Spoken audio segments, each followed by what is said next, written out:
Les MMO donnent vie à des univers souvent démesurés, riches en lore et en personnages pour offrir aux joueurs des aventures mémorables et variées. Quelle base plus parfaite qu'une licence proposant déjà tous ces éléments et bien plus encore pour attirer des joueurs vétérans tout en initiant de nouveaux curieux, qui à leur tour se perdront des heures dans ces mondes. Je pense qu'il est inutile que je vous présente Star Wars, licence de science-fiction culte qui a produit nombre de films, séries et produits dérivés en tout genre. Et bien sûr, parmi ces produits dérivés, il semble évident que des jeux vidéo fassent partie du lot.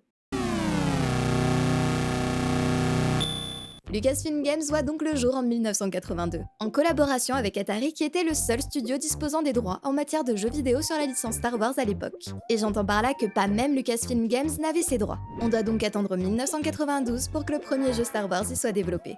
Ironique un peu. LucasArts are easily the #1 PC publishers on Earth. I went to their offices in San Francisco to see what they had in store for 1995. We animate traditionally. We start off, we get a scan like this. From here, they'll just kind of build the whole thing on the computer. Of course, LucasArts have more than a few passing connections to Star Wars, the latest being the eagerly awaited Dark Forces. Dès 2000, alors qu'on interroge George Lucas sur l'avenir de son studio de jeux vidéo, il évoque son souhait de donner vie à des œuvres immersives tout en faisant allusion à un prochain titre. Presque toutes les avancées technologiques dans le domaine du jeu vidéo ont été significatives, mais tout se résume à utiliser cette technologie pour raconter des histoires captivantes. C'est ma philosophie en matière de réalisation cinématographique et je la partage avec les game designers de LucasArts. Heureusement, nous en sommes enfin au point où la technologie leur permet de créer des jeux véritablement cinématographiques et immersifs. Il est vraiment difficile de prédire ce que la prochaine décennie nous réserve. Toutes les technologies sont étroitement liées. Les avancées cinématographiques se répercuteront sur les jeux. J'attends avec impatience la prochaine vague de consoles de jeux vidéo comme la PlayStation 2, car elles offriront beaucoup plus de liberté aux game designers. Je pense aussi que le sentiment d'appartenance à une communauté en ligne jouera un rôle important dans l'avenir du jeu interactif. Par exemple, LucasArts développe un jeu qui permettra à des milliers de personnes du monde entier d'explorer ensemble Tatooine et d'autres planètes Star Wars. Je trouve ça tout simplement incroyable. I'm in both businesses. I'm in the game business, I've been in the game business for 15 years, and I'm a storyteller and I make movies. One is not going to wipe out the other. They will coexist, and the games will look like movies. Mais avant de parler mondes en ligne, ce qui nous intéresse nous, c'est lorsqu'en 2003, Lucasfilm Games, alors renommé LucasArts, décide de collaborer avec BioWare pour développer un RPG. Si je vous parle de KOTOR... Et si je vous parlais de KOTOR? Tu sors d'où, toi? Et ça parle de KOTOR, je vous explique. KOTOR, c'est l'acronyme de Knights of the Old Republic, un RPG signé par les maîtres canadiens du CRPG narratif à l'époque, BioWare. L'originalité du jeu, c'est que plutôt que de se situer dans la période des films ou de la prélogie qui sortait en même temps, ce qui d'ailleurs leur a été proposé par LucasArts à l'époque, BioWare a plutôt souhaité faire vivre une longue aventure dans un cadre qui n'a jusqu'ici été exploré que dans quelques comics, le passé lointain de la République galactique. L'histoire de KOTOR nous plonge 4 millénaires avant un nouvel espoir, en plein cœur de la guerre civile des Jedi, un conflit opposant la République et l'Ordre Jedi contre l'Empire Sith dirigé par un puissant seigneur noir. C'est un jeu complètement maboule, encore plus à l'époque, et se joue encore super bien aujourd'hui. Du semi-tour par tour avec les règles de la 3ème édition de Donjons et Dragons réadaptées à l'univers de Star Wars, une quête principale pleine de twists scénaristiques, une époque de la licence méconnue et donc dépaysante, loin des Dark Vador et autres Gungans, et surtout des planètes à explorer par palette, bénéficiant de personnages incroyablement bien écrits. Y a pas beaucoup de jeux du calibre de KOTOR dans l'histoire du RPG en général, et preuve en est, il est couronné d'une palanquée de prix de jeu de l'année dans le top 100 des meilleurs jeux de tous les temps aujourd'hui, et a même eu le droit à une suite KOTOR 2. Alors lui, c'est juste mon jeu préféré, tous confondus, je vais pas y aller par quatre chemins. Développé par Obsidian, des copains de BioWare, il pousse encore plus loin les systèmes de jeu, les personnages, les mondes à explorer, et surtout se permet même de questionner l'univers Star Wars et son manichéisme côté lumineux, côté obscur. On a rarement vu des jeux aussi bien écrits depuis, et le découvrir à l'époque, ça rendait juste taré. Encore plus quand on imaginait ce que pouvait donner un KOTOR 3. Oh là là. KOTOR 3, tu dis? Remue pas le couteau dans la plaie, j'ai encore mal. Tandis que KOTOR 2 voit le jour, le PDG de LucasArts démissionne. Un nouveau président est nommé en 2004, président qui s'empresse d'annuler tout un tas de jeux Star Wars et de réduire le nombre d'employés. Puisqu'en effet, ce nouveau président est l'ancien vice-président de la branche marketing et distribution. Son but est de redonner un coup de fouet à la société qui est quelque peu à la traîne depuis la venue des consoles et qu'il décrit lui-même comme un vrai chaos. On remercie donc les employés de projet qui sont achevés et on prévoit des sorties de jeux synchronisées avec d'autres produits tels que des DVD, quitte à précipiter plus ou moins leur développement. What is the core gameplay? Mais tout ceci semble porter ses fruits, puisqu'un certain Star Wars Battlefront est publié en même temps qu'un nouveau set de la trilogie de films originale en 2004, et amasse 115 millions de dollars en vente dès le premier jour. I've had a lot of crazy assignments in my days with EP, but this one takes the cake. We're on Yavin with Chris from LucasArts talking about Star Wars Battlefront. If you're making a game about Star Wars Battlefronts, you need to be in the battlefront. Malgré tout, une certaine lassitude s'est installée suite à la déferlante de jeux Star Wars des dernières années. LucasArts souhaite donc s'associer avec plus de monde pour se diversifier. Mais si je vous évoque la licence Star Wars en l'associant à un MMO, il y a peut-être quelques anciens parmi vous qui songent à Star Wars Galaxy. Un jeu sorti en 2003 et développé par Sony Online Entertainment, anciennement Verant Interactive, les gars à l'origine d'EverQuest, en partenariat avec LucasArts. Ce sont donc des développeurs aguerris en matière de jeux en ligne qui sont chargés de la création du premier MMO de la franchise. Sony confirme en 2005 qu'1 million de copies de jeux ont été écoulées et les critiques apprécient ses graphismes, sa bande son fidèle au film et son monde massif, mais trouvent le gameplay répétitif. À sa sortie, le jeu demande un abonnement mensuel de 12 € et des rumeurs planent sur le faible nombre d'abonnés malgré la force de la licence. Surtout quand on le compare au nombre démesuré de Warcraft à cette époque. Les fans s'accordent à dire que des mises à jour retravaillant le système de combat ont fait fuir les joueurs fidèles. D'ailleurs, le président de Sony Online Entertainment argumente sur ces mises à jour en 2006. Il y a une raison à cela. L'histoire se perd un peu. Le jeu perdait des abonnés. Il fallait le rendre plus accessible à un public plus large, faute de quoi nous n'aurions plus d'activité.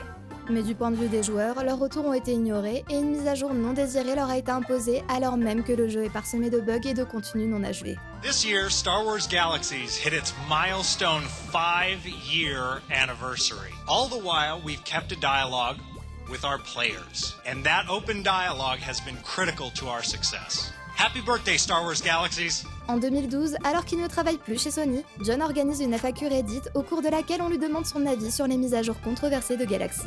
Bien sûr, décision stupide. Échec total et complet. Et j'en suis vraiment désolée. Puisqu'en décembre 2011, Galaxy ferme après 8 ans de service. Mais ces mises à jour et cette communication bancale ne suffisent pas à justifier l'arrêt des serveurs de Galaxy. On parle tout de même d'un MMO dans un univers que la plupart des joueurs adorent. Eh bien, rappelez-vous que KOTOR a fait sensation dans le milieu. Ah, KOTOR! Mais tu veux encore rajouter quelque chose? Ah non, rien, tu peux reprendre. Donc, je disais, KOTOR a fait sensation et il se trouve que mi-2008, on tease l'annonce d'un possible KOTOR Online. BioWare, depuis racheté par Electronic Arts, en étant toujours le développeur, il s'agirait dès lors de leur tout premier MMO. C'est en octobre 2008 que l'annonce officielle est faite. LucasArts et BioWare développent Star Wars, The Old Republic.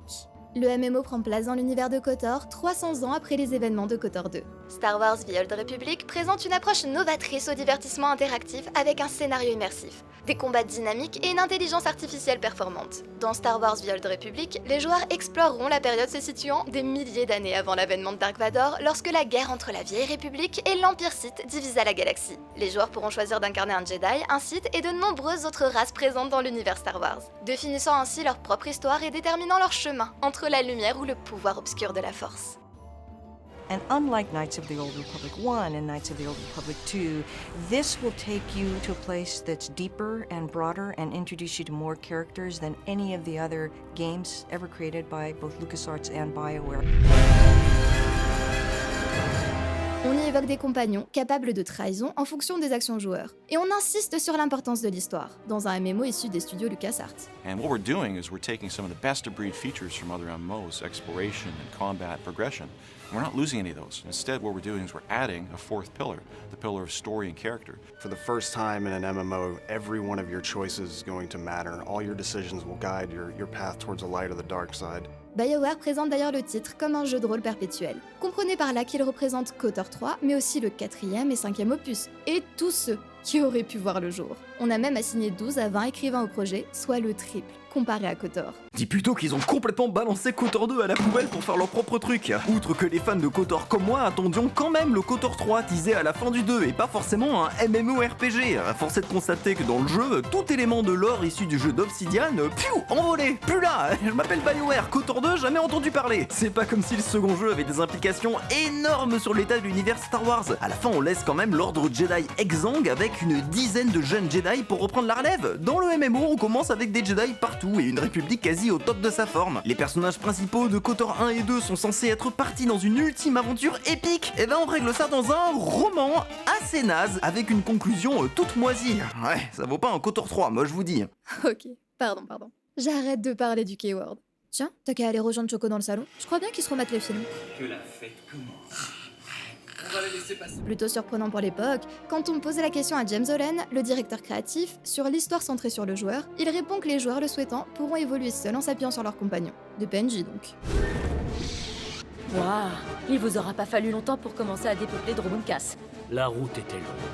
En 2008, BioWare désire donc déjà développer un MMORPG jouable seul, quitte à remplacer les autres joueurs par un compagnon virtuel. Décision intéressante, mais le studio continue d'insister sur sa volonté de cocher toutes les cases des MMO. SWTOR aura donc droit à la trinité des rôles, aka heal, tank et DPS. Notez donc qu'il est prévu de pouvoir jouer un personnage spécialisé en soins, mais dans un même temps qu'il faut pouvoir évoluer seul si tel est le souhait du joueur. BioWare confirme donc que d'autres moyens de se soigner seront accessibles et que des classes orientées dégâts auront tout de même quelques options de soins.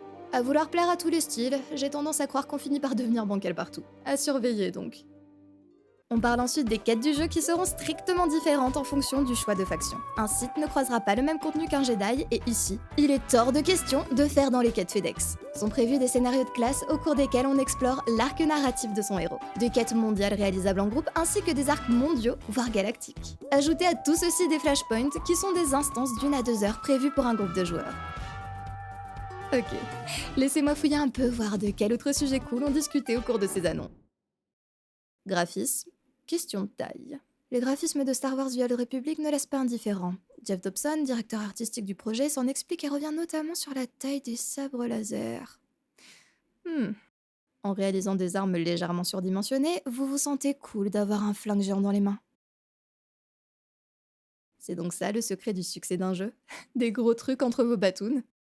À méditer. It's going to be real exciting to be part of the online community for this game because this game is so huge. Un élément peut-être un tantinet plus pertinent quant au succès du titre, c'est le doublage de SWTOR. Puisque si les quêtes principales y sont doublées, les quêtes secondaires le sont aussi. We felt that it was critical that Star Wars The Old Republic be fully voiced. Star Wars The Old Republic is one of the most ambitious voiceover projects in the history of the video game industry, perhaps the entertainment industry itself. Everything in this game is going to be voiced, from the player characters. Excuse me, but I have a safe house to shoot up. To the NPCs. The bridge is now secure. Everyone's going to be talking to you. Pour rester sur le thème de l'audio, si des musiques propres aux films et aux jeux KOTOR seront présentes, une bande-son originale est aussi composée.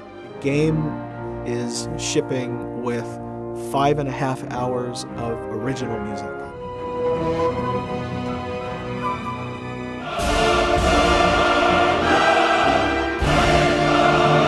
It's a Star Wars soundtrack, and everyone knows this Star Wars theme, everyone knows that one. Everyone knows what the beginning of Tatooine sounded like. So I do like to leave a little bit of an impression for each world that I work on so that the player can take something away with them. They can remember that's what this planet sounded like. Souvenez-vous, BioWare est à présent sous l'aile d'Electronic Arts. Or, il est décidé en juin 2009 de fusionner Mythic Entertainment avec BioWare dans le but de ne former plus qu'un unique groupe dédié au développement de jeux de rôle et de MMO. Choix qui paraît plutôt sensé puisque Mythic a participé au développement d'Ultima Online, Dark Age of Camelot ou encore Warhammer Online. Autant dire que la décision fait plaisir aux joueurs qui voient la fusion des deux titans et ce partage de connaissances d'un bon œil. En 2010, IA révèle la date de sortie estimée de SWTOR pour le printemps 2011. Il faut dire que la société se porte mal depuis quelque temps avec des pertes de près de 60 millions d'euros au cours du dernier trimestre. Elle parie donc sur le succès de ses titres en ligne et de son futur MMO pour redresser la barre sur le long terme, en estimant que la rentabilité du titre se situerait à 1 million d'abonnés mais qu'on vise les 2 millions. En mai 2010, Daniel Erickson, le scénariste principal chez BioWare, répond à quelques questions. Quand on lui demande si le jeu sera livré dans les temps, il répond « Nous n'avons pas évoqué cette date de sortie au printemps avant d'être certains de pouvoir respecter nos engagements. Que dire si ce n'est que BioWare est dévolu à la qualité et qu'il y a une raison pour laquelle nos jeux sont d'un tel niveau à leur sortie. Tout le monde sait qu'avec les MMO, vous n'avez qu'une seule chance. Vous pouvez toujours régler tout ce que vous voulez plus tard, mais personne ne reviendra jouer si vous vous êtes planté à la sortie du jeu. » J'étais surprise d'ailleurs de retrouver un tacle contre FF13 dans cette interview. En prenant FF13 comme exemple, excellent scénario, mais parfois la monotonie du jeu ou le gameplay linéaire m'ont obligé à lutter pour aller jusqu'au bout. Qu'en pensez-vous ? Eh bien, avant de répondre, je voudrais juste emprunter un chemin plus controversé. Vous pouvez toujours ajouter un J devant, mais ça n'en fait pas un RPG. Vous ne faites aucun choix, vous ne créez ni ne vivez votre personnage. Je ne sais pas ce que sont ces jeux. Des jeux d'aventure peut-être, mais ce ne sont pas des RPG. Oh, this guy is crazy. Cocasse de la part de mecs qui se lancent dans les MMO en foutant en l'air les codes pour se concentrer sur les aspects habituels des RPG solo, qui bien sûr sont forcément supérieurs. Sinon, on y parle aussi du futur de KOTOR. Si on considère uniquement l'ampleur du projet Thor, est-ce que ça signifie la fin de la franchise KOTOR traditionnelle? Je ne sais évidemment pas de quoi sera fait le futur de la franchise, mais il est intéressant de voir que lorsque les gens s'assoient et jouent à Thor, cette question n'est plus posée. Tout simplement parce que tout ce que vous recherchez dans KOTOR se retrouve dans Thor. Ethan, tu valides qu'on n'a pas besoin de KOTOR 3 grâce à SWTOR? Ouais, va dire qu'on n'a pas besoin d'un Elder Scrolls 6 vu qu'on a Elder Scrolls Online, hein. Ah, ce qu'il faut pas entendre, je vous jure. Me semblait bien. En juillet, les premières phases de test sont ouvertes aux joueurs américains et en octobre, James Holland donne une interview pour un magazine dans laquelle il explique qu'un scénario de classe bien joué peut prendre plusieurs centaines d'heures et qu'il y a 16 classes. L'univers du jeu est donc particulièrement étendu puisqu'ils ont une galaxie à peupler. Et quand on lui demande de ce qu'il a dit dans ce cas des joueurs avec peu de temps accordé au jeu, beaucoup de gens ont peur des jeux massivement multijoueurs car beaucoup de MMO peuvent devenir un véritable grind, où l'on tue des créatures sans raison encore et encore. Nous avons choisi d'éviter cela. Nous proposons toujours aux joueurs une histoire qui fait avancer le jeu. Puis au sujet de possibles futures extensions. Nous n'avons encore rien annoncé, mais nous pouvons affirmer que tous les jeux massivement multijoueurs sont en constante évolution.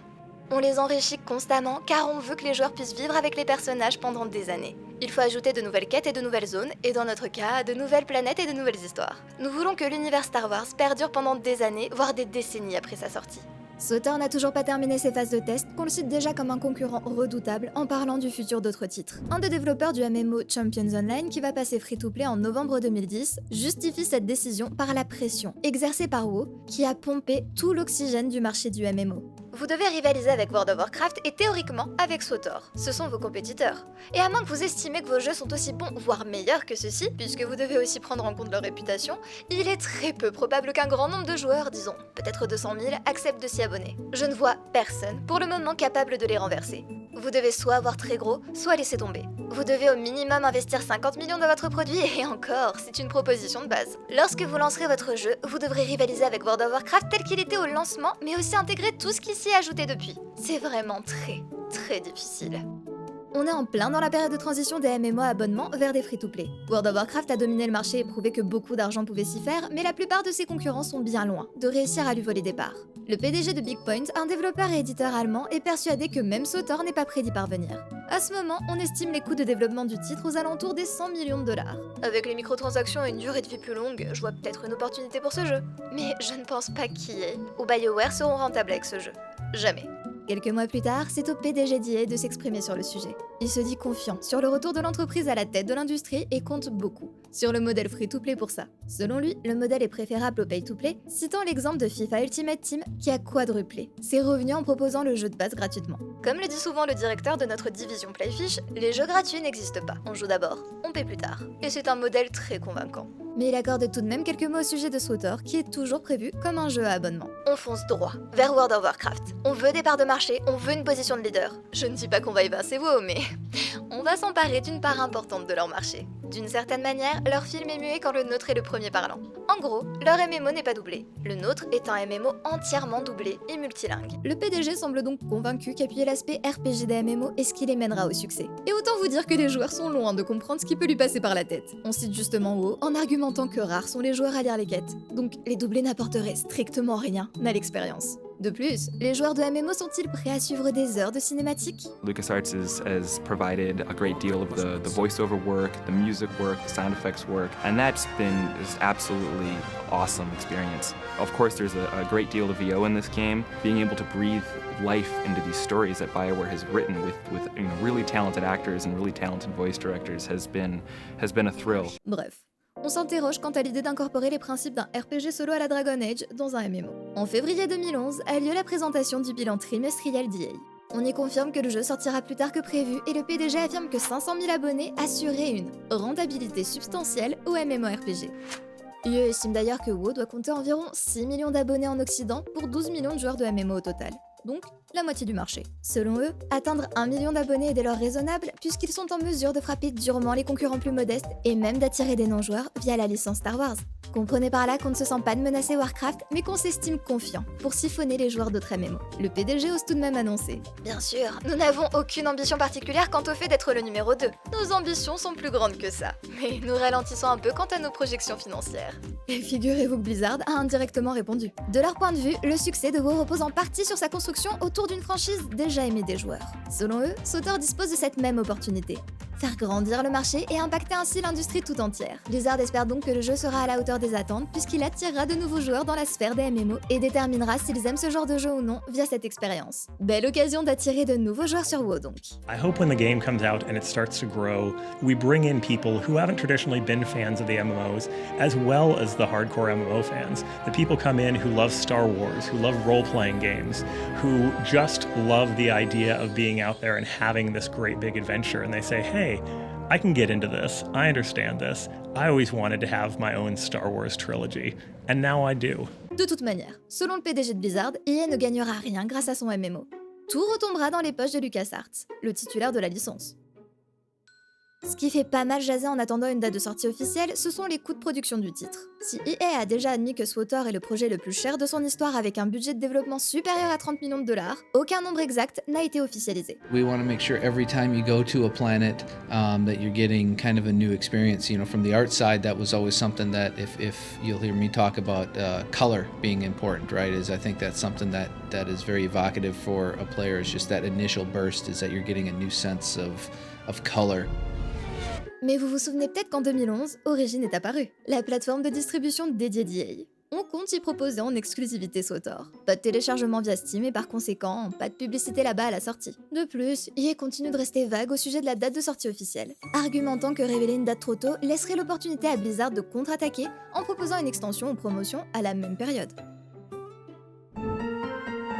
Avec tout ça, nous voici à nouveau, en fin d'année 2011, soit l'annonce de la fermeture des serveurs de Star Wars Galaxies. On justifie cette fermeture via une licence d'exploitation touchant à son terme et qu'il serait insensé de la renégocier alors que ce MMO serait en concurrence directe avec SWTOR. Juillet 2011, les précommandes sont ouvertes pour SWTOR, sans pour autant officialiser une date de sortie. On se félicite d'avoir atteint 200 000 précommandes la première semaine. Le jeu devient ainsi le titre le plus rapidement vendu de l'histoire d'Electronic Arts. De nouvelles phases de tests fermés sont organisées en septembre afin de recueillir des retours joueurs et surtout, de déterminer une date de sortie. Electronic Arts annonce même ouvertement souhaiter ne pas faire les mêmes erreurs que World of Warcraft à son lancement. Nous ne voulons pas qu'il arrive ce qui s'est passé sur WoW et un certain nombre d'autres MMO, où au cours de la première semaine d'exploitation, il y avait des files d'attente pour rejoindre des serveurs ou des crashs. Nous devons bétonner tout ceci et proposer un service de haute qualité 24 heures sur 24. Enfin chez soi.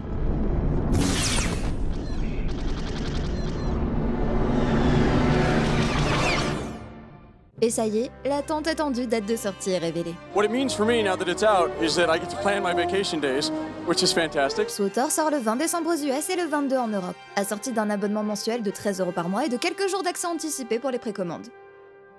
106 serveurs occidentaux sont ouverts pour supporter le flux de joueurs et on continue d'en ajouter jusqu'à atteindre plus de 200 serveurs 4 jours après le lancement. Les serveurs les plus convoités voient des files d'attente d'une trentaine de minutes pour se connecter. Mais BioWare met tout en œuvre pour augmenter la charge progressivement en ouvrant l'accès à différents pays au fur et à mesure des jours. C'est mal connaître les joueurs qui, bien entendu, tentent de se connecter à des serveurs qui ne leur sont pas dédiés pour jouer plus tôt. Il faut donc ajouter des restrictions pour que les PC asiatiques n'accèdent pas aux serveurs américains par exemple. Un mois après la sortie, un article révèle que le jeu a coûté près de 200 millions de dollars en développement. 800 personnes sur 4 continents y ont consacré 6 ans. 1000 comédiens ont prêté leur voix à 4000 personnages dans 3 langues. The Old Republic storyline is something that is so well done that you can't compare it to any other MMO out there. For the first time ever, I care about my character. Malgré tout, la plupart des joueurs semblent voir SWTOR comme un bon RPG, mais se demandent encore dans quelle mesure il peut tenir en tant que MMO. Toutes les promesses faites sur le titre vendent une aventure rocambolesque, mais une fois arrivé à la fin de l'histoire, on s'interroge sur le contenu disponible. The shipped content is only the beginning. As soon as you get in there and we go live, very soon you guys will get to hear about the new cool stuff coming just a little while after. Dans le mini-teaser diffusé au lancement, toutes les features mises en avant correspondent d'ailleurs plus à un jeu solo qu'à un MMO. Not only are you going to be exploring dozens of different worlds and starships and environments in the game, but you're also going to be doing it with hundreds and hundreds, if not thousands of other people at the same time in one world.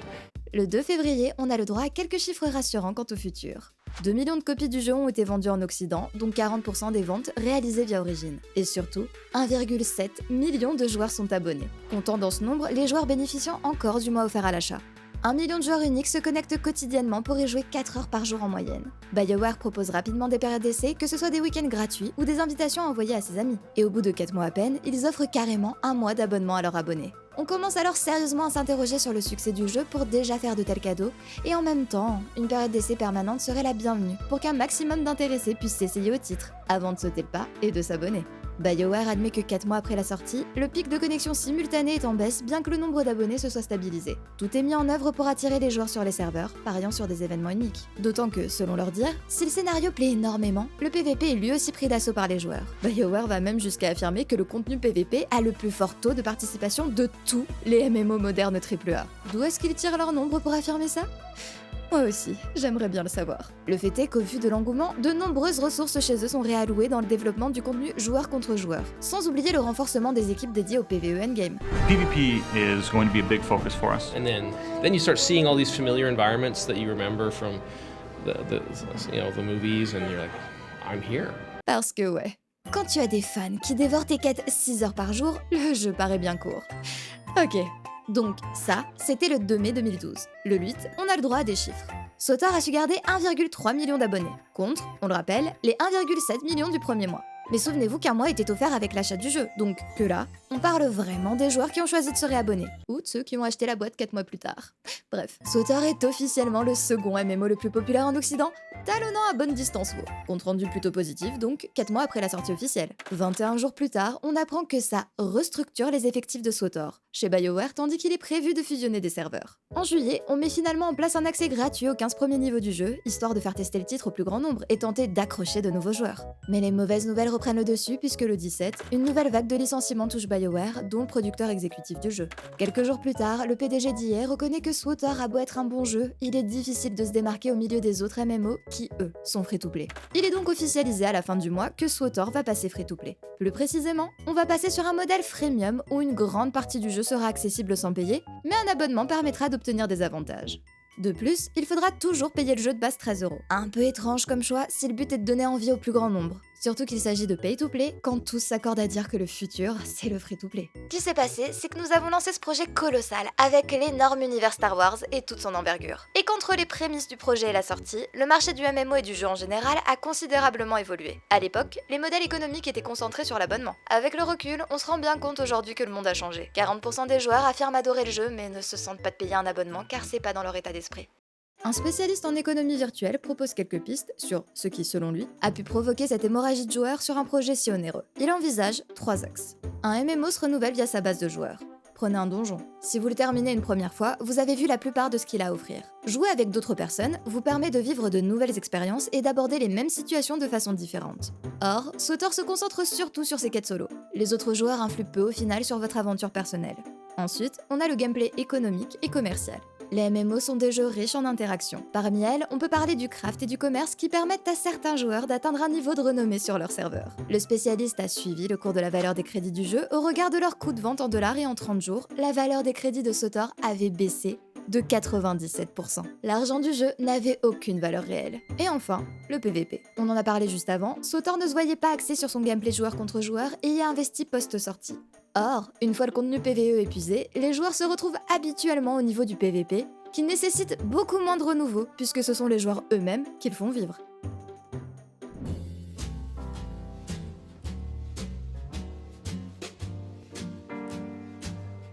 À la fin de l'été, BioWare promet des mises à jour moins denses mais plus fréquentes pour tenter de maintenir l'intérêt des joueurs. Si on se fie à une interview, BioWare avait initialement prévu 170 à 180 heures de contenu pour, selon eux, occuper 4 à 5 mois les joueurs. Sauf qu'on parle de joueurs de MMO.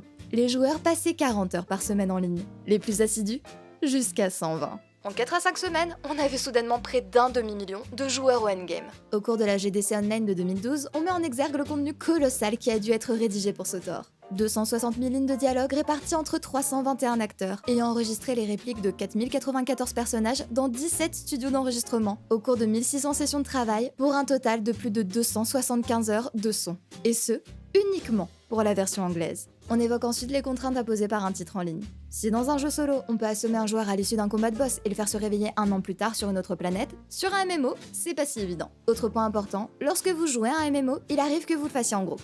Je sais. Jouer à un MMO avec d'autres humains. Burk. Mais dans ce cas, ça signifie que la majeure partie des scénarios doivent converger. Imaginez que vous débutiez en tant que site, alors que votre ami choisit d'être un fier chasseur de primes. Si toutes vos quêtes vous mènent vers des planètes différentes en vous faisant rencontrer des personnages uniques, alors certes, vous avez là un univers riche pourvu d'une grande rejouabilité. Mais du coup, vous forcez les joueurs de classes différentes à ne plus se recroiser avant le endgame. Ajoutez à cela qu'à tout moment, votre joueur doit être en mesure de se détacher de la trame principale pour aller faire du contenu annexe. Hors de question donc de tuer le compagnon au cours d'un rebondissement scénaristique poignant, puisque vous ne pouvez pas priver soudainement le joueur de son soutien. Nouveau débat en octobre 2012, alors que la version gratuite du jeu est en ligne sur les serveurs de test. BioWare souhaite proposer une expérience complète aux abonnés et limiter les joueurs gratuits pour les pousser à passer à la caisse. Normal. Mais si je vous dis que parmi les limites, on compte les barres de raccourcis, je ne suis pas sûre que vous compreniez. De base, dans la version gratuite du jeu, les joueurs n'ont accès qu'à une seule et unique barre de raccourcis. Si vous n'avez jamais joué à SWTOR et pensez donc que c'est peut-être le genre de MMO où on se contente d'une dizaine de compétences en simultané au niveau maximum, croyez-moi, pas du tout. La version gratuite est accessible sur les serveurs globaux en novembre et à l'occasion, les joueurs non abonnés ont finalement droit à 2 barres de raccourcis. Trop généreux, je sais. Mais notons un statut propre à l'univers de SWTOR. Un joueur privilège est un joueur ayant déjà dépensé de l'argent en jeu, que ce soit un précédent mois d'abonnement ou au moins 5 € dans la boutique. À force de rouspéter, les joueurs privilèges sans abonnement obtiennent le droit d'utiliser 4 barres de raccourcis. Non mais... J'insiste là-dessus parce que je trouve ça vraiment culotté de limiter le nombre de barres sur un MMO. Je fais partie de ces gens qui ajoutent des barres latérales pour y mettre mes montures ou raccourcis, puis ajoutent tout un tas de barres pour mes compétences, juste histoire de pouvoir faire des groupes de sorts et mettre tout ça en forme. Et je suis sûre que je ne suis pas seule. Je vous vois les affolés de barres de compétences bien rangées. Ah ouais, la mise à jour qui intègre la version gratuite apporte aussi une mise à jour graphique. Avant, après, avant, après, avant, après, avant, après. Bref, passons. Pour bien attaquer l'année 2013... Oui, bonne année à tous. Donc, pour bien attaquer l'an 2013, SWTOR promet, encore une fois, de se concentrer sur l'amélioration de son PVP et de ses modes de jeu en groupe. Un MMO qui mise sur le contenu de groupe? Révolutionnaire, si vous me le permettez. Tout ceci nous est annoncé dans un article sur le blog officiel qui précise au passage que le jeu se porte incroyablement bien avec une base de joueurs en constante augmentation et qui joue activement. Loin de moi l'envie de dire que l'inverse eût été déplorable au vu du passage tout récent en free-to-play, mais un peu tout de même. Dans leur article, on aborde 4 sujets. Le premier concerne le contenu haut niveau, le second le PVP, le troisième est en rapport avec les serveurs de test et le quatrième aborde les histoires romantiques de même genre. Puisque oui, je le découvre en même temps que vous, mais il semblerait que depuis la sortie du jeu, les compagnons romançables ne le sont qu'au sein de couples hétéros. Le producteur exécutif s'en excuse en expliquant que cela demande bien plus de travail que ce à quoi il s'attendait. Je trouve ça surprenant que dans un monde où les aliens se baladent comme ils le veulent et où, j'imagine, on célèbre régulièrement des mariages interespèces, faire se draguer 2 filles n'est même pas envisagé. Presque un peu nostalgique de l'époque où coder des genres en jeu, c'était chiant. Donc on avait les personnages et on faisait ce qu'on voulait. Et ça marchait plus ou moins pour tout en vrai. Rendez-moi l'apocalypse d'un univers où c'est moi qui fixe les règles s'il vous plaît. Promis, je ferai pas des trucs trop bizarres. Pas trop. Bon, sinon je me doute que la complexité vient plutôt des lignes de dialogue à faire doubler et autres. Mais ne vous inquiétez pas. En jeu, je me suis rendu compte d'une autre aberration, bien plus dramatique, alors que j'évoluais en simultané d'un ami qui jouait un avatar masculin. On en reparle plus tard. En mars 2013, on a le droit à des chiffres. Yes! Depuis qu'il est free-to-play, SWTOR a vu la création de 2 millions de nouveaux comptes. Bon, on ne nous dit pas combien de ces joueurs sont restés actifs et combien ont souscrit à l'abonnement en revanche. Pour ça, il faut attendre mai et le compte-rendu fiscal d'Electronic Arts. On y apprend que c'est plus précisément 1,7 million de curieux qui se sont laissés séduire par l'aspect gratuit, et 500 000 se sont abonnés. De plus, les revenus mensuels moyens du titre ont plus que doublé grâce aux microtransactions. EA s'affirme comme plus qu'optimiste quant au futur du titre. Ce nouveau modèle économique semble donc être une réussite. Contrairement aux serveurs asiatiques qui avaient été ouverts pour tenter d'attirer un plus large public. Eh bien, après tout juste un an d'exploitation, ils ferment suite au manque de joueurs. Ouais, c'est les serveurs qu'on a ouverts tardivement et à cause desquels on a ban les IP asiatiques des serveurs américains. Ironique. À partir de là, le développement de SWTOR semble se stabiliser. On note une baisse de joueurs abonnés, mais on affirme qu'elle va de pair avec l'augmentation des revenus sur la partie free-to-play. Des mises à jour régulières tentent d'étoffer l'endgame, telles que l'ajout d'un contenu spatial, plutôt apprécié pour un jeu Star Wars, et de nouvelles races jouables. De 2013 à 2016, on a d'ailleurs droit à une nouvelle extension majeure, chaque année. En août 2014, BioWare se targue d'1 million de joueurs actifs chaque mois sur ses serveurs et d'un peu moins de 500 000 abonnés. En janvier 2016, entre Battlefront et SWTOR, ce sont les licences Star Wars qui sauvent les comptes d'Electronic Arts. Battlefront s'est vendu à 13 millions de copies, soit le meilleur lancement à ce jour pour un jeu Star Wars. Un jeu mobile Star Wars, Galaxy of Heroes, se classe dans le top 5 des meilleures ventes sur iOS, et on affirme que SWTOR, du haut de ses 6 ans d'exploitation, est à son plus haut, en termes d'abonnés depuis 3 ans. Ce qu'il est pertinent de noter avec une licence aussi populaire que Star Wars, c'est que chaque nouvelle sortie dans l'univers bénéficie aux autres, qu'importe le média. Ainsi, un nouveau film bien reçu fera connaître un regain d'intérêt pour les jeux et inversement. C'est ce qu'on a eu récemment avec Battlefront, et SWTOR a clairement bénéficié de cette synergie au cours de ses années de succès. Ouais, le président de LucasArts en 2004, il avait du flair.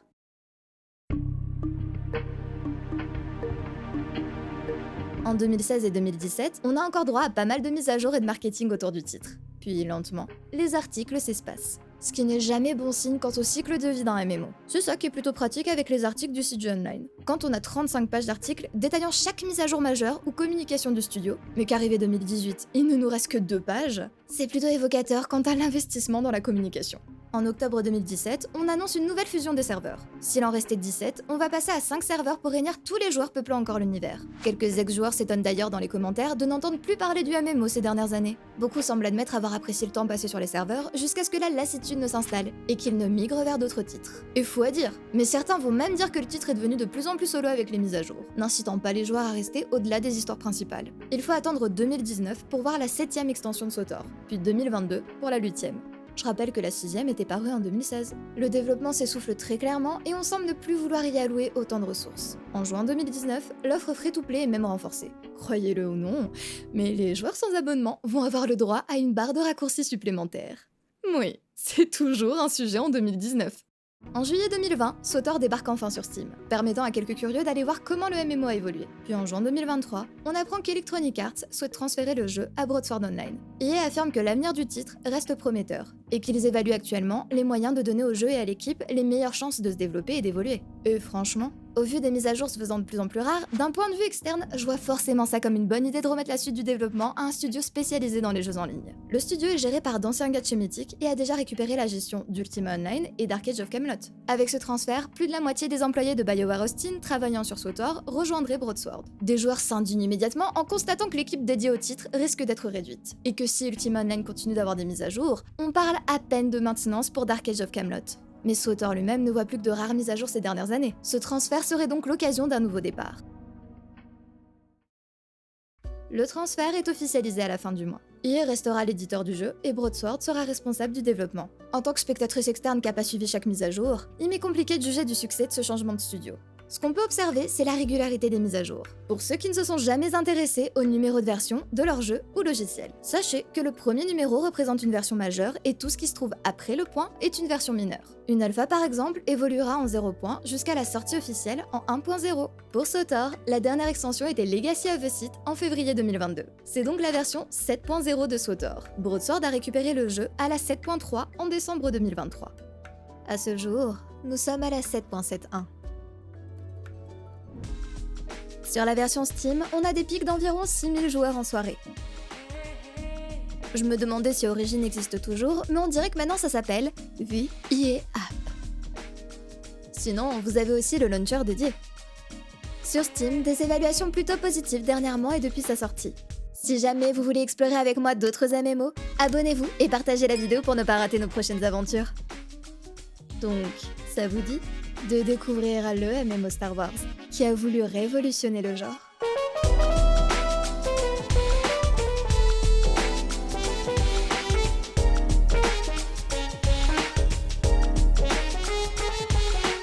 Attention, les joueurs et ex-joueurs de Star Wars via Old Republic, ça va être à vous. Je ne vais faire qu'explorer les premières heures de jeu en totale découverte, donc je vous laisse vendre le reste du contenu. À vous de présenter les moments les plus emblématiques que vous avez vécus, vos meilleures anecdotes, les bons conseils que vous auriez aimé avoir à vos débuts et les trucs chiants à éviter. Ou pourquoi ne pas laisser votre vieux nom de personnage et celui de votre guilde. Le monde des MMO est parfois étonnamment petit. Vous l'aurez deviné, à la présence d'un launcher dédié, la version Steam exécute le D-Launcher. Launcher qui ne permet pas de mémoriser le mot de passe. Vous tenez à ce que je vous déteste minute 1 ou bien Fut un temps très très lointain, j'ai un vague souvenir d'avoir déjà joué à SWTOR. Je retrouve bien un mail de 2016 lié au jeu, mais le reset de mot de passe ne m'envoie rien. On va donc partir du principe que j'ai réussi à saboter mon premier compte et en recréer un. SWTOR nous propose 6 serveurs, dont un français. Je doute pas trop que la population soit plus dense sur les serveurs anglophones, mais vu que le launcher ne me donne aucune info, va pour le serveur francophone.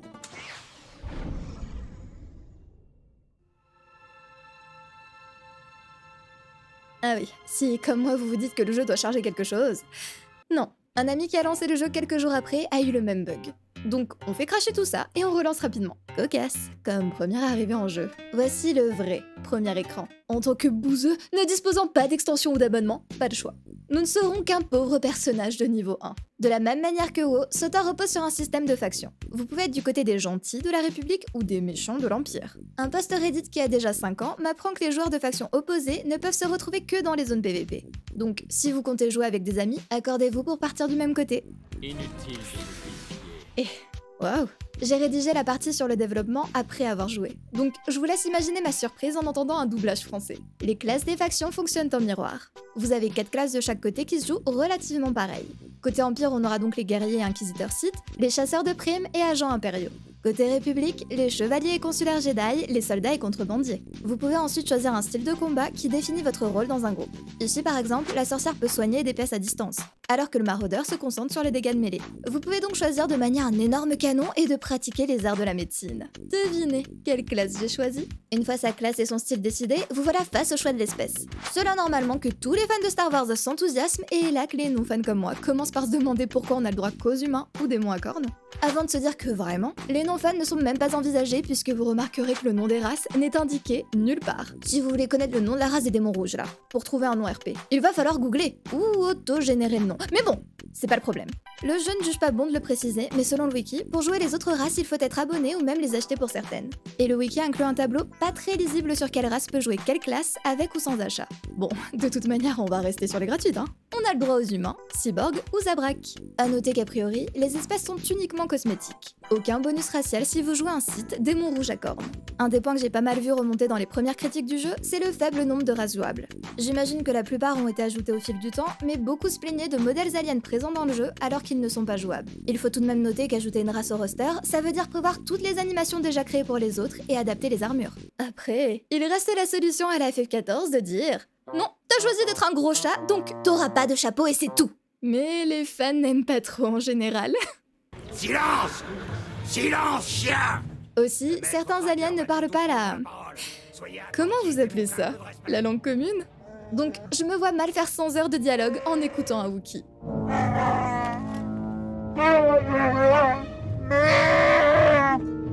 Vous avez entendu le maître tracker? Puis, nous voici en tête-à-tête avec des curseurs numérotés pour la personnalisation.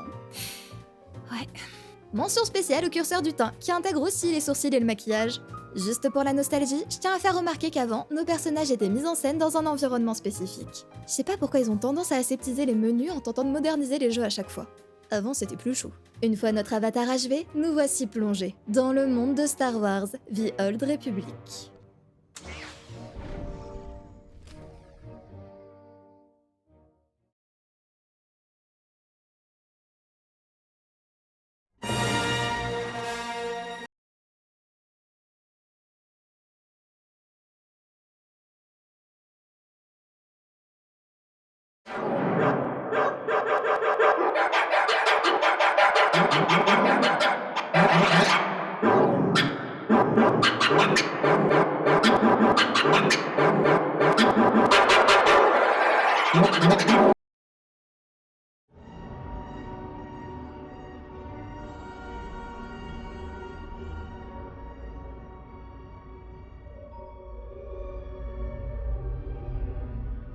La fameuse transition espace vers vaisseau et...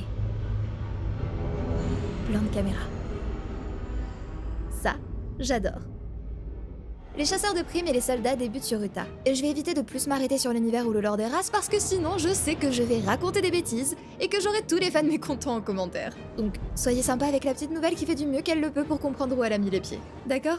Dites-vous que déjà, avec Choco on a passé un week-end à remater les films originaux et que j'ai passé l'intégralité du 3e épisode à insulter Anakin. Je trouve que je fais assez de sacrifices comme ça. En tant que chasseuse de primes, mon objectif est de participer à la grande track. Mais pour ça, il faut que je sois sponsorisée par le HUD qui contrôle le coin. Si chaque classe a sa propre histoire, elles vont toujours de pair. Les 2 classes sites, elles, commenceront sur Korriban par exemple. Si vous jouez avec des amis, ça peut être une bonne idée de choisir des classes qui partagent une planète de tuto. Autrement, sachez qu'en y progressant tranquillement et en faisant l'annexe, on rejoint une zone commune au bout de 3 heures de jeu environ. Et comme le promettaient les développeurs, SWTOR est effectivement entièrement doublé. J'écoute, pour l'instant. Il faut être doué pour franchir les lignes de Fatra, et il faut du courage pour venir jusque-là. On se connaît? Les quêtes principales, je m'y attendais, mais je peux vous dire que j'étais sidérée de comprendre que toutes les quêtes annexes le seraient elles aussi.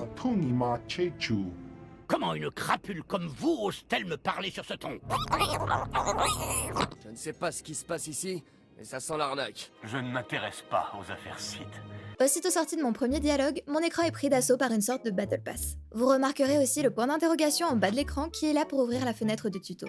Alors, avoir des tutos c'est bien, mais cette fenêtre de tuto est très pesante et pas toujours pertinente. Premier tuto? Se déplacer. Ça, on peut assez facilement l'intégrer en jeu en demandant aux joueurs de marcher jusqu'à un donneur de quête, mais certes. Notez que c'est du bon gros texte dump, full théorique, sans aucune application pratique. Parfait si vous connaissez déjà et que vous n'avez pas besoin du tuto. Affreux si vous êtes réellement un nouveau joueur perdu. Second tuto, les quêtes. Pour participer à certaines missions, vous devrez peut-être acheter l'accès au contenu avant d'accepter la mission. Le symbole de pièce du cartel apparaîtra sur ces icônes triangles. De 2 choses l'une. Déjà, c'est quoi le symbole de pièce du cartel? Que c'est cool de me dire d'appuyer sur espace pour sauter, mais m'apprendre tout un système de symboles abstraits sans même tous me les montrer, on a déjà vu plus pertinent. Et deuxièmement, en 35 heures de jeu... 35 heures? Pardon. Donc, je disais, en 35 heures de jeu, j'ai jamais rencontré ces quêtes bloquées par du contenu payant. Plus prise de tête qu'autre chose de m'en apprendre l'existence minute 1 de ma partie donc. En résumé, les tutos, c'est essentiel bien entendu. Mais souvent dans ce jeu, ils apparaissent à des moments où on n'a même pas encore accès à la feature, forçant à retourner fouiller son codex quand on est perdu et de plus, ils n'ont pas été mis à jour. Que là, vous vous dites que l'interface est bien lourde, bien rétro SF, mais elle a été retravaillée. Les screens du tuto, eux, ont été faits sur l'ancienne interface. Vous ne vous attendiez pas à ce que je trouve autant de problèmes avant même d'avoir fait le moindre pas en jeu, hein? Mais ok, my bad. Avançons un peu sur cette magnifique planète avant de critiquer davantage. Ah non, le jeu n'a pas détecté mon clavier et m'a mis en AZERTY. Ok, les options. Bien sûr, comme on s'y attendait, le jeu va sans cesse faire miroiter les avantages liés à l'abonnement, comme le gain d'XP dans les zones de repos, interdit aux joueurs gratuits. Excellente surprise, dès que je sors de ma zone instanciée, je tombe sur un autre joueur. Dans les MMO, les zones les plus peuplées sont toujours les zones de départ et les zones endgame, laissant à l'abandon toutes les zones de leveling qui font le plus gros de l'expérience. Mais pour un jeu de cet âge, j'ai tout de même eu la bonne surprise de toujours avoir d'autres joueurs qui progressaient ou au moins réalisaient des actions dans mes zones. Il y a clairement beaucoup de monde qui s'amuse à monter de nouveaux personnages, aujourd'hui encore. C'est là que j'ai commencé à faire joujou avec l'éditeur d'interface qui, comme vous le remarquerez, est plutôt conséquent. Donc soyez pas étonnés si mon interface change souvent. J'ai pas mal itéré pour trouver quelque chose de confortable. Comme SWTOR veut que vous vous sentiez investi dans les dialogues, vous pouvez souvent choisir des réponses pour orienter une discussion. Première remarque vis-à-vis de ça, chaque classe a son propre doubleur. S'il vous plaît, évitez le sentimentalisme. On se connaît à peine. Vous m'avez demandé une tête, je suis allé vous la chercher. Qu'est-ce que j'ai de plus que les autres? Super cool. Mais comme on est sur un MMO et qu'on ne peut pas vraiment influer sur l'issue d'un dialogue ou s'amuser à faire tout un tas d'embranchements, SWTOR intègre un système de karma. Parfois, des options vous feront choisir entre une réponse méchante ou une gentille en gros, ce qui participe à l'alignement global de votre personnage. Cet alignement vous permet d'équiper ou non certaines armures par exemple.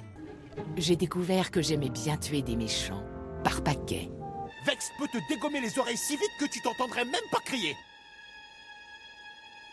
Fais voir. Tricheuse! Avant de poursuivre sur les dialogues, il faut que je vous présente ma seconde protégée. Voyez-vous, travaillant dans le milieu de l'informatique, je côtoie pas mal de personnes qu'on pourrait qualifier de geeks. J'ai donc eu la possibilité de traîner un fan de la licence sur SWTOR, sachant que c'est pas un joueur de MMO. Ah d'ailleurs, il a édité ça donc tenez. Dites que vous êtes fiers de lui pour lui faire plaisir s'il vous plaît.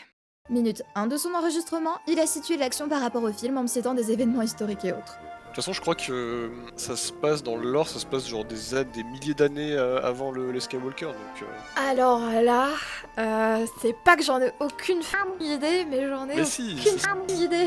Minute 2, ils sont tétés à traduire des cailloux. Ah, je cours plus vite que toi. Bah... Parce que je suis un mec. Tu vois l'écriture qu'elle a oui... Sur la pierre, c'est de l'or bêche. D'où tu me sors ça, toi? Non mais c'est... Bah, c'est la culture. Ça me paraît évident, voyons. C'est ce genre de fan, quoi. Ouh, ouais, t'es sûr de toi, là? T'as grossi ta pièce? Ah! Parce que moi, je suis vraiment pas sûr, hein. Oh, ça fait un bruit de sabre laser. C'est vraiment... Bijou. on n'a pas encore des vrais sabres, on a des bâtons, des bâtons de combat. Si tu le dis, je viens de croire. Je l'ai fait lancer le jeu et je l'ai laissé décider de la classe. Bah, on est méchants, non? Pas de chance pour moi, il a tout de suite voulu partir sur l'Empire où j'avais déjà mon premier personnage. Mais on a fait des sites. Voici donc Barbara, ma petite sorcière inquisitrice site. Barbara est une peste, et sa doubleuse me le rend bien. À partir du moment où elle a compris qu'elle pouvait insulter ses supérieurs sans qu'il n'y ait jamais aucune retombée, Barbara s'y est donnée à cœur joie. S'il vous plaît, évitez le sentimentalisme. On se connaît à peine. Que, dans le lore, on est des esclaves balancés à l'académie pour être formés. Donc, tout le monde nous crache dessus en permanence. Ah oui, faut que je précise ça aussi. Si comme moi, vous connaissez juste vite fait les films, vous pourriez vous demander d'où il y a tant de Sith et de Jedi qui gambadent dans cet univers. Le jeu le justifie en se situant des milliers d'années avant les films, comme Servoise l'avait indiqué. Bah, c'est la culture. À une époque où les Jedi et les Sith pullulaient donc. Très pratique, pour pouvoir avoir des cartes qui grouillent de manière de sabre laser sautillant. Donc oui, Barbara est une peste, puisque c'est là la limite du système de dialogue. Vous avez beau être face à un Sith hyper méchant tout ça, vu qu'on ne va pas vous tuer, vous pouvez l'insulter et il va juste se vexer rapidement avant de reprendre le cours du récit. On peut se dire que ça sort de l'univers, mais moi, j'y ai pris beaucoup de plaisir. Quel narcissisme! Vous ne faites qu'alimenter notre force, Harkoon. Et tes commentaires ne font que précipiter ta perte, esclave. Toujours choisir de l'insulter, c'est très important. Arrêtez vos sarcasmes et parlez-moi de l'épreuve suivante. Tiens. J'ai bien fait de ne pas partir en courant, pas vrai, Harkoon? Ce comportement est fou et déplacé.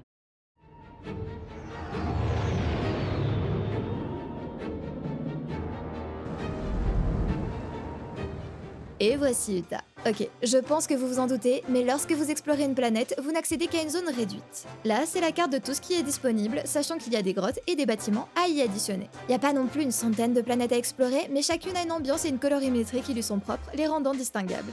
Ne serait-ce que pour se promener sur Tatooine donc, le titre est vraiment cool. On sent tout de même que SWTOR est un jeu qui a vécu et a été simplifié. Les icônes blanches là, ce sont des points de téléportation. Je peux assez régulièrement les utiliser pour éviter d'avoir à marcher et souvent, je peux même me téléporter dans une zone de la carte que j'ai pas encore découverte. On fout un peu en l'air le sentiment d'exploration quoi. Bien mieux, le jeu intègre un système de taxi. Là aussi, j'aurais préféré avoir à d'abord découvrir moi-même les stations pour débloquer chaque point, mais j'imagine qu'on veut simplifier la vie des nouveaux. Et vu qu'on met les pieds dehors pour la première fois, il se passe pas mal de choses. Déjà, on a un système d'événements dynamiques. Ils ne sont pas très nombreux, et si vous passez beaucoup de temps dans la même zone, vous ne ferez qu'entendre les répliques qui leur sont liées en boucle, mais ça reste super cool pour animer une carte. Mention spéciale pour le doubleur qui a dû enregistrer toutes ces répliques en une fois, quand les événements ont été ajoutés, et qui est donc partout. Cela dépasse complètement les bornes. Non, ne touchez pas à ça! Maudits insurgés! Ils ont piraté le système terminal public pour diffuser de la propagande mensongère. Neutralisez-les! L'académie ne sert à rien. Ces vers pathétiques se retournent contre nous. Sinon, les combats fonctionnent par pack d'ennemis plutôt que combat solo. Généralement, les ennemis se baladent en groupe, et en aggro 1, déclenche le combat pour tout le groupe. On est sur du tap-target basique, avec des barres d'action qui finissent bien remplies. Je m'attendais à avoir pas mal de compétences qui demandent un temps de cast et m'immobilisent, mais ma classe est surprenamment mobile, ce qui rend les combats plus fluides et appréciables. On est rarement juste planté quelque part en attendant que sa compétence se lance. Ah ouais, voici déjà notre premier mur d'instance. Comme la quête principale est très lourde en récit, régulièrement, vous aurez à passer dans un bout de carte instancié pour être raccord avec votre scénario. C'est une solution simple pour avoir des combats et des zones adaptées. En revanche, si vous montez un personnage avec des amis, alors ce sera des zones solo. Vous pouvez y pénétrer en groupe, mais la quête n'est validée que pour le propriétaire de l'instance. Ça veut dire que si vous êtes deux à suivre la même quête et que vous décidez de rester en groupe, il vous faudra faire 2 fois de suite la même instance. Ouais, c'est un peu chiant pour un MMO. Après, vous avez pas mal de contenu de groupe autour et toutes les quêtes annexes. Quêtes annexes qui sont vraiment scénarisées et ont de réels choix. Par exemple, dès le début, je rencontre une mère qui est inquiète parce que son mari refuse qu'on fasse de leur fils un site. Elle voit ça comme son seul moyen de réussir dans la vie, donc elle me demande de retrouver le père et de le convaincre en s'attendant clairement à ce que je lui refasse le portrait au passage. Vous avez l'air un peu hostile. Vous agiriez comme moi si vous étiez à ma place. Sauf que le mari explique que l'académie est vraiment cruelle avec ses recrues et qu'il refuse que son fils y souffre, comme ce fut son cas. Je suis venu chercher votre fils pour que votre femme puisse l'envoyer sur Korriban. Ma femme a tellement envie que notre fils devienne un Sith qu'elle a envoyé une brute me menacer. Autrefois, j'étais un acolyte à l'académie sur Korriban. L'académie des Sith ne tolère aucun échec. Ceux qui ne s'adaptent pas meurent. Et c'est là qu'on peut choisir de mentir à sa femme ou de le tuer. Comment avez-vous fait pour convaincre mon mari? Une discussion posée, une oreille attentive ont fait le travail. Oh, peut-être. J'imagine que les couples mariés ne savent plus communiquer.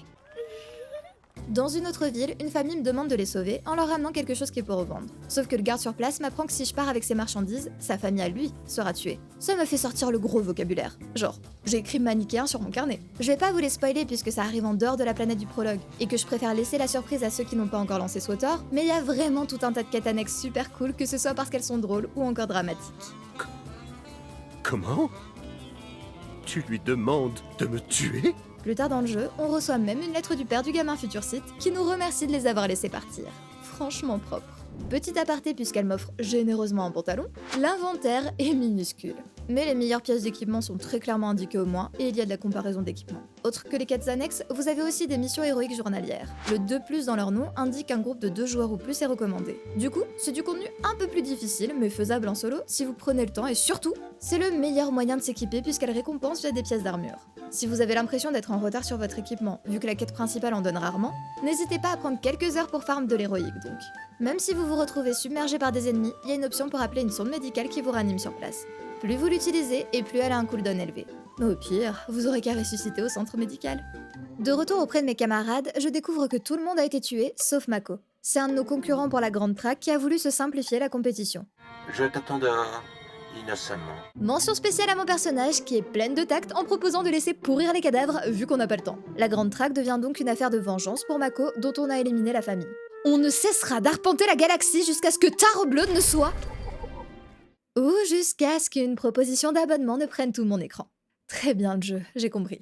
Parlons de l'abonnement. Comme cette magnifique Poppy nous en informe, s'abonner à SWTOR permet de bénéficier de pas mal d'avantages. Déjà, vous débloquez l'intégralité du contenu et il reste débloqué même lorsque votre abonnement prend fin. A noter qu'à présent, en tant que joueur gratuit, vous pouvez jouer jusqu'à la 2e extension. Un mois d'abonnement signifie donc que vous récupérez toutes les extensions sorties et pouvez les explorer tranquillement.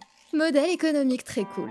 Sans l'abonnement, vous êtes aussi limité au niveau 60, sachant que le niveau maximum est 80. Puis vous avez bien sûr toutes les restrictions qu'on a greffées au jeu pour frustrer les joueurs sans abonnement et les pousser vers la caisse. On a bien sûr les fameuses barres de raccourci, on ne rigole pas.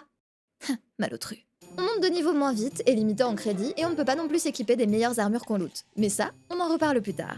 Ah oui, parlons d'un autre sujet qui m'a énervé. Pour ça, il faut d'abord que je vous parle du système de compagnons. Je suis Judah, la trésorière de Nemro. Au fait, j'aime bien vous habiller. C'est très mignon. Merci. Je me disais la même chose à votre sujet.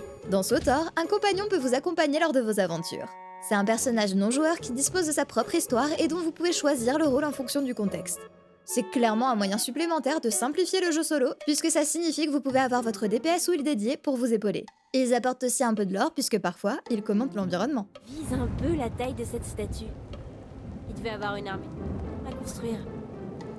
Pas étonnant que les impériaux aient pas encore réprimé la rébellion. Lorsque vous choisissez certains dialogues, votre compagnon approuve ou non, et vous faites ainsi progresser votre relation. Je ferai tout pour ne pas te vexer, Mako. Vous pouvez aussi lui offrir des cadeaux et même changer son apparence. Ok, ça c'est perturbant. Vu que j'ai débloqué Mako après avoir passé quelques heures avec elle et qu'elle a une personnalité mise en scène, ça me stresse un peu d'imaginer lui refaire le portrait sans son avis, j'avoue. À terme, vous pouvez avoir une relation amoureuse avec le dit compagnon. Et autant vous dire qu'ils sont variés. Côté chasseur, j'ai donc eu Mako comme premier compagnon. T'es vraiment impayable. Côté site, on a Kem. Ouais, on n'est pas forcément toujours gâtés. On dirait Pokémon là, comment il s'appelle? Pokémon? Mais oui! Tu sais, le mec musclé là. Oh, me dis pas que ça va être notre compagnon. Je dois donc vous servir, oui, mais j'en veux pas. Je suis ta maîtresse. Mais si c'est votre genre, sachez que vous pouvez le draguer. Sinon, vous pouvez lui demander de bouffer les mecs que vous n'aimez pas. Dévore-les, Kem. Ça reste un bon plan, même si parfois il se retient de vous bouffer vous. J'ai tout compris, bébé. Faut que t'arrêtes de parler, hein. Je te le dis. Et du côté de la petite Jedi que j'ai très rapidement joué, on a le meilleur des trois. On a T701. Mais oui, c'est toi le plus adorable des petits druides. J'en suis sûre que c'est toi. R2D2, c'est clairement mon animal totem dans les films.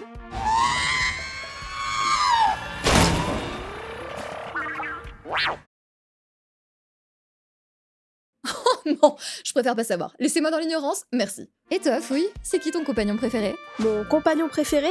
Gold, assurément. Permettez-moi de vous présenter mon associée. Elle a le chic pour atterrir là où elle n'est pas la bienvenue. Et pour se mettre les gens à dos aussi. Gold, c'est un escroc des Varoniens qu'on rencontre sur Tatooine. J'adore sa personnalité à travers ses répliques et sa fourberie.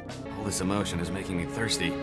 Come on, let's find a place with shiny lights and an open bar. Soit on l'adore, soit on le déteste. Mais pour sûr, il ne vous laissera pas indifférent. Malheureusement, on ne peut pas lui proposer de partie de sa bac olé olé. Bouge pas de là, Dredge. Et révise les concepts élémentaires de l'hygiène. Rassurez-vous, j'ai pas aggro une youtubeuse spécialisée SWTOR juste pour lui demander qui allait me draguer sur le jeu. Même si ça aurait été marrant. Le fait est que sur SWTOR, ça drague fort. Et comme prouvé par mon précédent extrait, il y a des fois où je me suis amusée à flirter avec les PNJ. Du coup, on joue avec Servoise et lui aussi rigole en me disant qu'il drague les personnages. Sauf qu'il le répète souvent, jusqu'à m'expliquer qu'il a littéralement une option marquée comme étant de la drague. Séduire? Pourquoi tu es déjà en train de draguer des gens, toi? Je rappelle qu'on joue le même scénario. Je vous précise même qu'on suit les dialogues à deux en décidant de nos réponses en lançant des dés. Démarrer la conversation, attendre un joueur? Ah, parce qu'on va être à deux dans la conversation? J'arrive. Holo, appelle. Attends, je peux faire ça, moi? Ah, t'es à distance, Attends. C'est vrai? Ah ouais?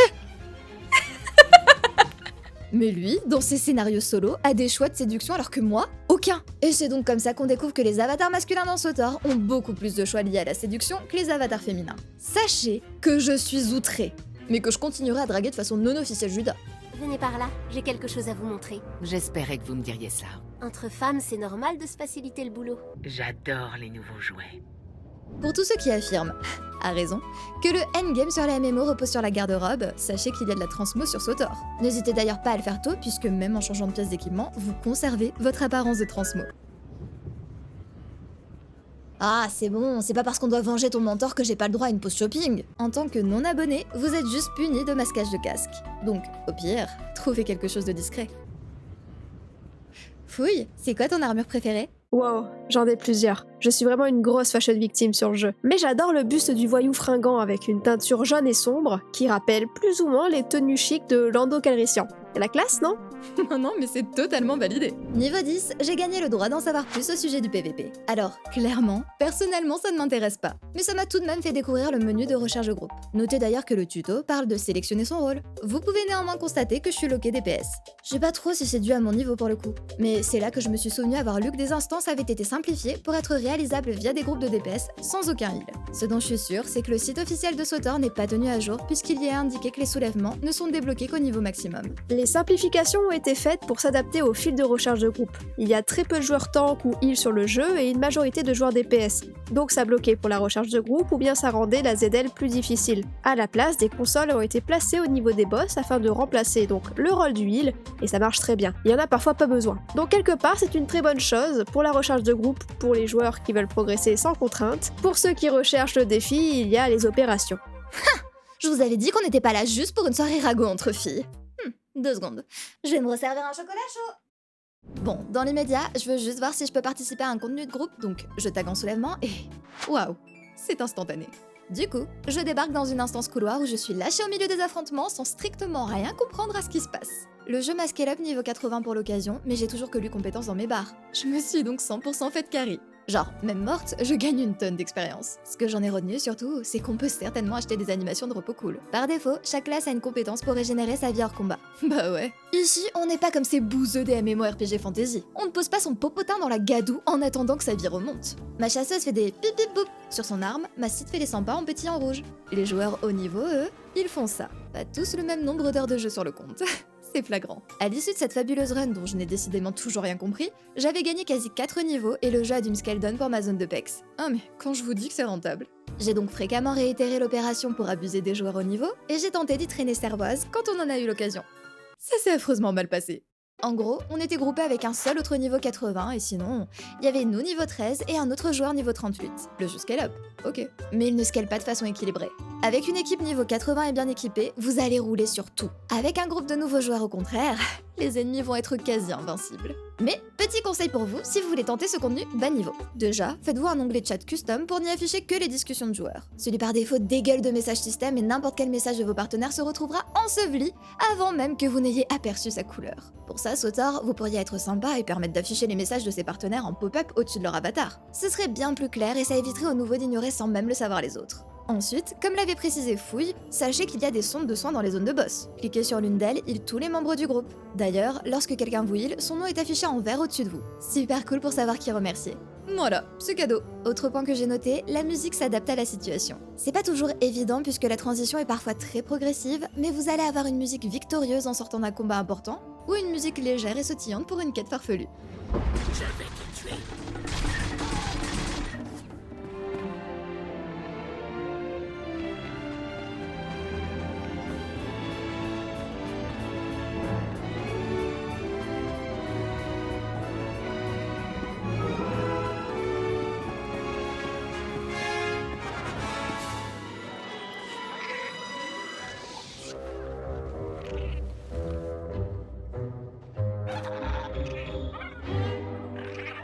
Je l'ai pas souvent relevé parce que c'est justement incroyablement bien intégré. En faisant un mauvais choix, le thème musical va prendre un ton plus sombre. Mais sur le coup, on se demande si c'est juste la suite de la musique ou notre choix qui a influencé. Et au vu de la bande son, je dirais que c'est prévu pour, et du coup c'est parfait, pour amplifier les émotions du joueur face à ses décisions. Après des heures passées à sillonner Utah, j'ai terminé le scénario d'introduction. Il est enfin temps de partir prendre part à la traque, et pour ça, de rejoindre l'espace. Pour marquer ce jalon, le jeu me demande d'ailleurs de choisir un nom d'héritage. Tous mes personnages seront réunis sous cette sorte de nom de famille, et surtout, j'ai une barre d'expérience qui y est dédiée et me permet de déverrouiller des avantages au fur et à mesure que je gagne des niveaux. Selon le site, ça permet par exemple de monter ses personnages suivants plus rapidement ou de transmettre certains pouvoirs à ses nouveaux personnages. C'est aussi grâce à ce système que vous pouvez débloquer toutes les classes pour chaque race. Ah oui, j'ai quelques questions vis-à-vis de ça. Si je m'abonne, j'ai accès à la plupart des classes? Et selon toi, c'est quoi le plus cool avec l'héritage? Par défaut, lorsque tu es un joueur non abonné, tu as accès aux humains, cyborgs ou bien Zabrak, et si tu t'abonnes, ça débloque en effet quelques espèces, mais en fonction de la classe que tu joues. Comme par exemple Sith sang pur, si tu joues un guerrier Sith ou inquisiteur. Sinon, vous pouvez les débloquer avec des crédits dans votre héritage, des pièces du cartel, ou bien sur le marché du cartel. L'avantage de l'héritage, c'est que tu peux accéder à des droïdes de terrain pour tes mails, tes soutes, ou bien de quoi réparer ton équipement lorsque tu es en ZL ou en opération. C'est un gros avantage, ainsi que la possibilité de gagner des pouvoirs spéciaux dits héroïques lorsqu'on termine une histoire de classe. Certains avantages d'héritage permettent aussi d'obtenir des boosts d'XP, achetables avec des crédits ou des pièces du cartel, et plein d'autres choses encore, je n'ai pas tout cité. Détail sympa, lorsque vous revenez en jeu, l'histoire jusqu'à présent est résumée sur l'écran de chargement façon carton de début de film. La flotte impériale, c'est le hub spatial.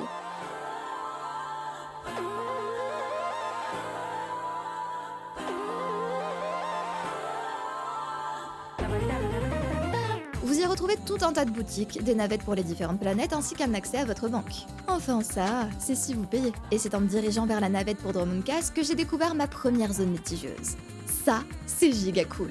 En gros, ce sont des instances assez longues intégrées au scénario. Genre là, on m'informe qu'on m'a réservé une place sur une navette plus rapide, ce qui me permet de lancer le mode histoire. J'embarque donc sur la Serre Noire où on m'apprend que mon droïde m'attend.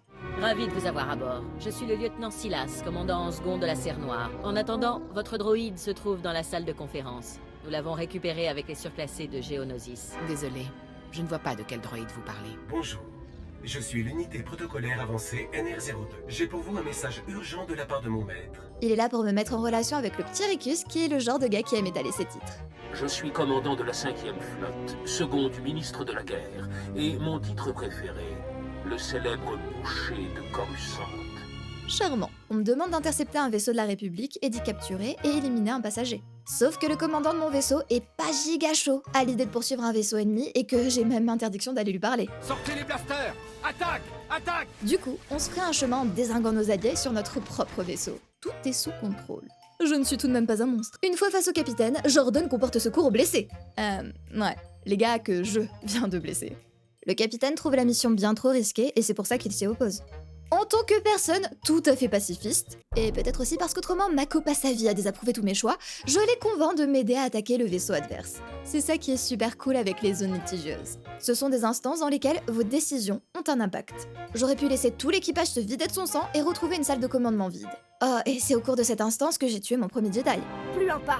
Je suis Yadir Aban, padawan de l'ordre Jedi. J'ai été envoyé pour protéger le général et vous ne passerez pas.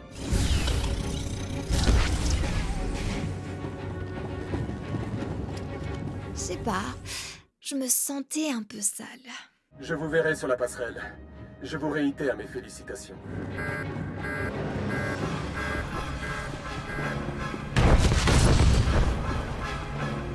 Selon le wiki, il y a 19 zones litigieuses et clairement, à mon niveau, c'était le contenu instancié le plus intéressant que j'ai pu tester. Vous pouvez faire ces instances en groupe via le menu de recherche de groupe, et dans ce cas, les choix seront tirés au dé comme les dialogues quand on joue en groupe. Si vous les lancez seul, un droïde de soutien rejoindra votre équipe.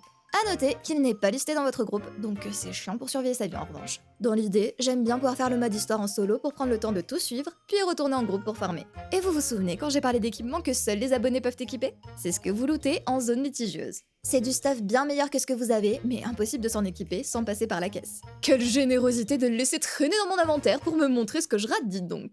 Toutes ces péripéties achevées, on débarque sur Dromundkas. Étant niveau 20, j'ai le droit d'acheter mon speeder personnel. Les abonnés peuvent dès le niveau 10. Sur SWTOR, la vitesse des montures dépend du niveau de compétence du joueur et non pas de la monture, il semble. Les entraîneurs devaient d'ailleurs clairement autrefois enseigner des compétences de classe, mais comme ça a été automatisé, ils enseignent à présent tous les compétences de speeder. Ah, et comme j'étais plus à une dépense près, j'ai acheté un appart.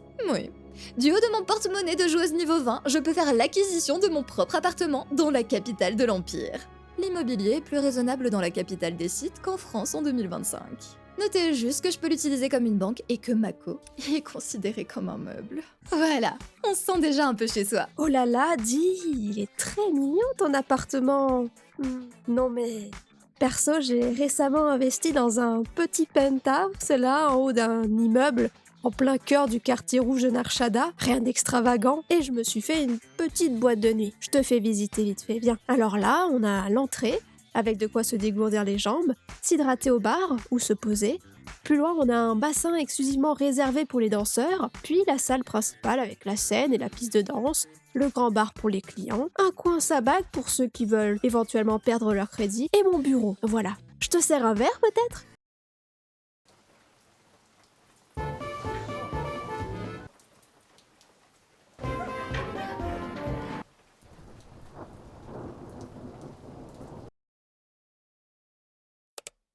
Là, je vais avoir besoin de la confirmation des anciens joueurs, donc arrêtez-moi si je me trompe, mais SWTOR a pas mal de petits bugs, non? Déjà, ne serait-ce qu'en parlant peaufinage, si je m'inscris pour les zones litigieuses, l'icône du menu s'illumine pour m'indiquer que je suis en file d'attente. Pour les combats de chasseurs galactiques, ça n'illumine pas l'icône. Un autre jour, le bouton ne faisait même plus rien du tout. Pas un message d'erreur, une indication sur pourquoi j'ai pas le droit de participer. Rien. Super frustrant. De toute manière, les chasseurs galactiques, c'est le seul mode PVP que je voulais tester parce qu'il s'agit de batailles à bord de vaisseaux. Mais j'ai eu beau me mettre en file d'attente au cours de chacune de mes sessions, ça a jamais tagué. Je suis... tristesse. Laissez-moi nous remonter le moral en vous annonçant qu'on vient d'obtenir notre propre vaisseau, ce qui nous donne le droit de partir explorer les différentes planètes disponibles et de profiter de leur animation d'atterrissage cool. Avant de vous quitter, la rédaction souhaiterait mettre en garde les citoyens de l'Empire contre un fait inquiétant et dangereux. Nous interrompons la programmation habituelle pour vous montrer des fonceurs. Ils sont rapides, ils brillent de mille feux, ils volent, ils brillent, ils explosent. Les fonceurs! Vous aimez les fonceurs? Ne répondez pas. Nous savons que oui. Si vous les aimez tellement, que faites-vous encore devant votre écran?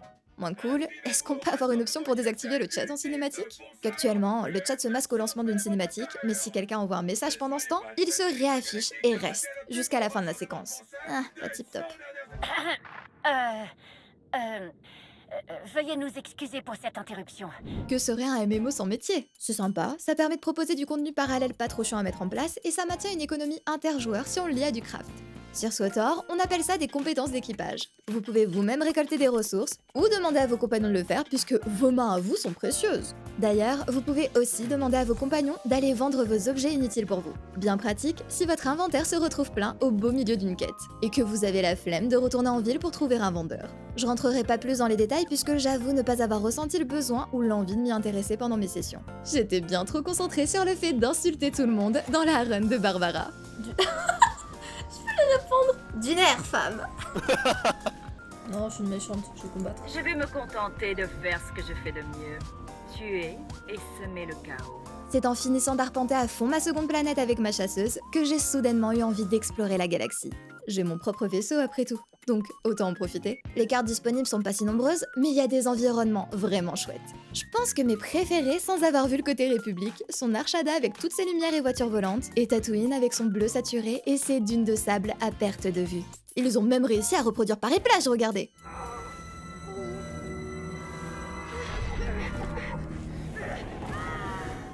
Bon, j'ai assez de canicule IRL pour ne pas vouloir la subir en jeu, cela dit. Changeons de planète pour voir? Ouais, ok, oublié. Vous en avez marre de trimer dans les usines Zerka? Optez pour des vacances sur Nar Shaddaa, la lune où tous les rêves, même les plus fous, se réalisent. Profitez des restaurants gastronomiques, des casinos autour de tables de sabak, des machines à sous où vous êtes sûr de remporter le gros lot. Danseuse à volonté et entourée des plus gros loupards de la galaxie. L'air de rien, j'ai joué 35 heures à SWTOR pour ce script. Je rappelle que d'habitude, je me contente de 10 heures, sinon j'ai trop à dire pour une vidéo. La timeline que j'observe actuellement me conforte dans cette idée d'ailleurs. Là, je me suis totalement laissée emporter par l'histoire. Après avoir parcouru la galaxie pour voir les différentes planètes, j'ai créé un Jedi pour aller zioter la capitale de la République. Regardez-la comme elle est pipou. Au bout de 10 minutes seulement, le scénario de Jedi a plus de petits bugs, mais j'étais contente d'avoir choisi cette route puisque j'y ai rencontré le plus mignon des droïdes. Mais oui, c'est toi le plus courageux des petits droïdes.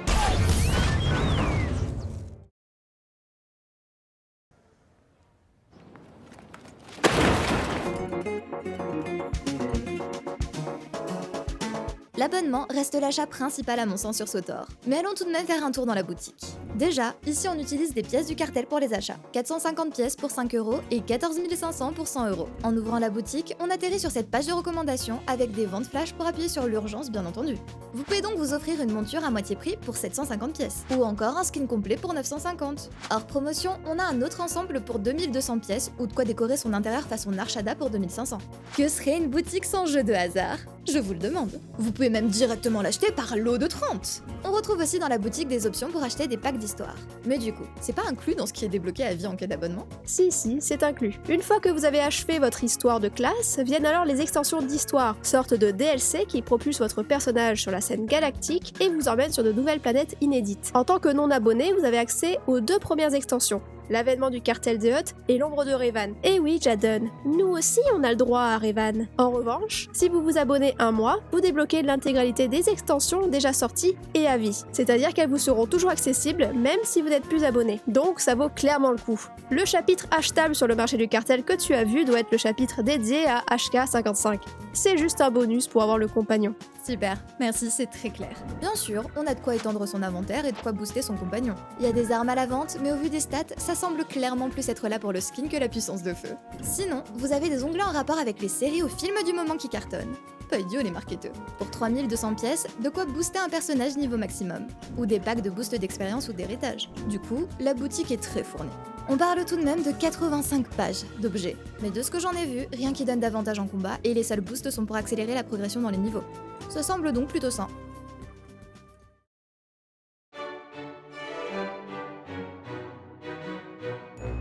Je pense que vous l'aurez compris, j'ai passé un très bon moment sur SWTOR. Cependant, j'ai joué comme je jouerais à un jeu solo. La plupart du temps, je me contentais de suivre l'histoire et de courir de quête en quête et très rarement, je m'inscrivais pour un donjon. Donjon sur lequel on roulait sans plus papoter ou au contraire, qui se déroulait effroyablement mal. SWTOR est une aventure vraiment sympa si vous êtes habitué au MMO et voulez prendre votre temps sur une histoire travaillée. Ou si vous êtes un énorme fan de la licence. Ou alors, vous êtes peut-être un random comme moi qui connaît des fans de Star Wars et croyez-moi, c'est vraiment marrant de les y traîner même quand ils n'ont pas l'habitude de jouer à ce type de jeu.